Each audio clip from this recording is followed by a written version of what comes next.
What's going on, my broskies? My name is Toadskii, back again, here to bring you guys yet another One Piece Treasure Cruise video. Today we're going to be covering Sanji and Judge with their latest super evolution. Going to be using him as a captain in 3 different modern style arena. And yeah, this unit's pretty interesting, and look, there are things about this unit that I'm not a big fan of. We'll talk about it as we go along. First of all, we have the arena versus Luffy, we've got Sasaki, and also versus Reiju as well. And we're going to be trying to implement the fact that they boost now Fighter and Powerhouse, as well as trying to maintain one of every color. It's kind of interesting and kind of fun to team build that way. But I'm really not a fan of some of the things that they've done to alter this character from his base version. So let's go ahead and get into it. So Sanji, with his captain ability, he gives -1 cooldown to everyone at the start of the quest, which is great. He then gives buffs to Powerhouse and Fighter, 4.75 times, 1.25 health, psi recovery, tandem matching, and 15% damage reductions. And not a lot is going on. It's a very bare bones, basic style captain. You move on to Judge instead, and he also gives -1 cooldown, health, 4.75 attack, but it's for all characters, which is good. He makes psi tandem matching, and then he says that if you have every type on the crew, so one of every color, and you tap on this character with a psi or a tandem slot, then he applies -10% resistance to the enemy for strength, dex, quick, and int. So if you have one of every color, you tap on him, the rest of the colors are going to be receiving a 10% bonus damage, and this does stack if you have 2 captains with that, meaning you can get like a 20% bonus for all of your rest of your crew, so long as you can build the crew in that fashion. And then of course in their dual form, you have a the 5.25 times captain, 20% damage reduction, the health boost stays the same, psi recovery, tandem are going to be matching, and then you get the same thing with resistance, but instead of 10%, it's going to be 15%, so you just get an extra little bit of bonus damage there. So captain ability is just kind of whatever, like not a lot of utility there. Now before we talk about the special of the character, I think it is important to talk about the switch effect first. So we have a look at their base switch effect, and it's the exact same.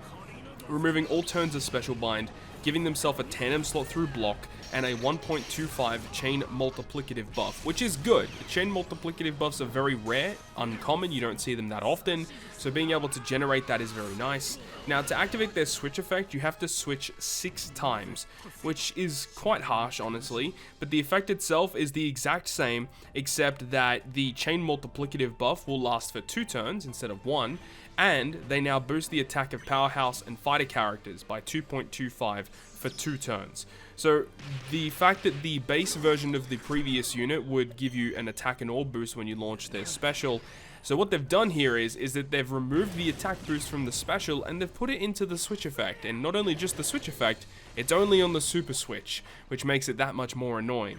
So look, it is what it is. I understand they're trying to make this character a bit more funky, a bit more interactive, but it makes the character worse in my opinion. As we move on to their special now and how it applies and synergizes with that switch effect.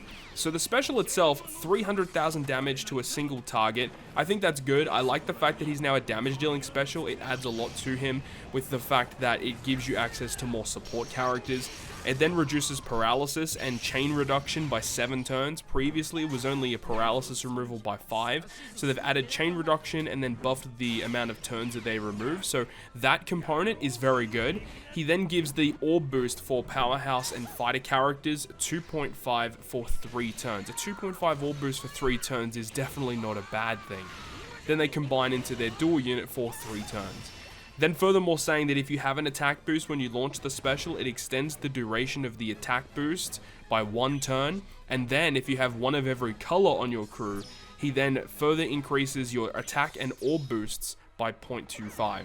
So this is what I was trying to implement with this showcase, which every single team here utilizes one of every color, as well as them being either Fighter or Powerhouse, so that when we launch that special following the super switch effect, we can get the 3-turn attack and orb boost, and the attack boost will be buffed to 2.5 for 3 turns, and the orb boost will be 2.75 for 3 turns. A very powerful effect when you combine all of these components together.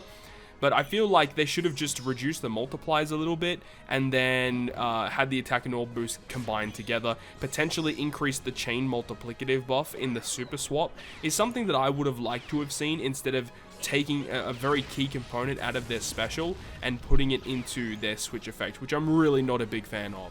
So in summary, the character is a better unit, but it's just the playstyle of the character has now shifted significantly, where you do have to take quite a lot of time to stall to get their super switch to get the most out of this character. Of course, in content where their super switch is going to be charged, the character is going to be way more effective at doing what he already likes to do, and that is obviously very nice. But in content like you're seeing here in arenas, having to take quite a lot of time to stall for their super switch is a bit of a pain. However, the big massive buff that the character has is the ability to buff fighter characters now.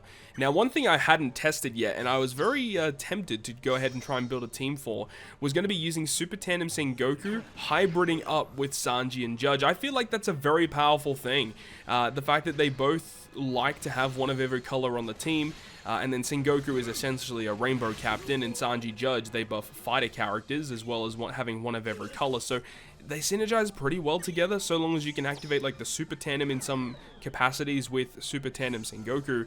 That seems pretty good in my eyes, but you know, it is something that it will have to explore a little bit later on down the road. You're seeing here on this team though, we are using Fujitora and Akainu, so in this kind of team example, potentially Super Tandem Sengoku might not have been an awful option, but you'll see that it is nice that the fact that we're using one of every color, that batch of Super Tandem Sengoku, it actually works pretty well with this batch, or at least some of them do, you know, some of them being either fighter or powerhouse characters, so works very, very well when you can utilize characters that want to have one of every color. Also, recently we had the ship upgrade release for the Germa 66 ship. The ship that I do use in this video is not upgraded, it is the base level 10, however, it does have access to, you know, level 12 and modifications, which makes the ship actually amazing if you're running teams where you need to have one of every color. So keep that in mind if you do opt to use characters like this in the future. But considering how annoying they are to team build for, I don't know if people are going to go out of their way to use the very precious resource of Super Cola to level up a ship such as this. But overall, I feel like this is a very underwhelming Super Evolution, you know, especially when they started off with dual Evos. We were very excited, especially with Cat Viper and Dogstorm. That's like the benchmark, it seems at this point, you know. We see these new dual unit 6+s come out, and we try and compare and contrast them to Dog and Cat, and since that character has come out, there hasn't really been a dual unit, in my opinion, with a Super Evolution that has really even come close. So hopefully we get some more buffs to better dual units in the future. Hopefully you enjoyed this video though. If you guys did, make sure to go ahead and leave a like, and if you want to stay up to date with all the content that I post, including more One Piece Treasure Cruise content, make sure to hit the subscribe button down below. On that, guys, I'll see you guys within the next video.